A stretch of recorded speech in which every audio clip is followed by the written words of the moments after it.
مقام دے اے سینہ پاک تے اترن والی رب دی کتاب ہے اللہ فرماندے نے اے محبوب کبریا جناب محمد صلی اللہ علیہ وسلم جی والذین اتبعوہم بإحسان فرمایا صحابہ دی گل بات وچ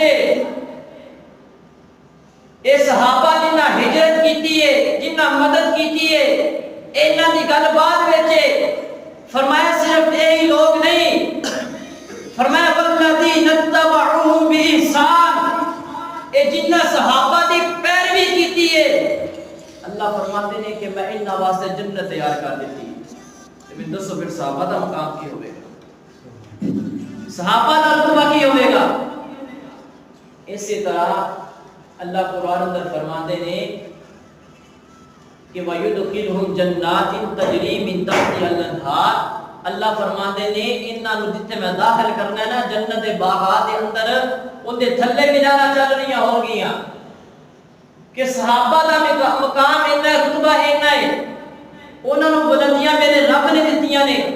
بہرحال صحابہ دی ذات دے لوگ بڑا تبرہ کرتے تھے جنہاں میں جو ایک سید حضرت امیر معاویہ رضی اللہ تعالی عنہ نے حضرات اساں اگر کسی کتاب کو پڑھنا ہوگے نا سب تو پہلے سانو کتاب کے بارے دسیا جاتا ہے کہ اس کتاب کے اندر اے چیز بیان ہوئی ہے پھر اس کی تعریف دسی جاتی ہے اس کی اہمیت دسی جاتی ہے اس کا مقام دسیا جاتا ہے اس کا فائدہ دسیا جاتا ہے تو صحابی کس نو آکھدے میں فقیر اپنے الفاظ اندر اس کی تعریف نہیں کرتا ہونا وا کہ صحابی وہ بندہ ہے کہ جن نے رسول پاک صلی اللہ علیہ وسلم دے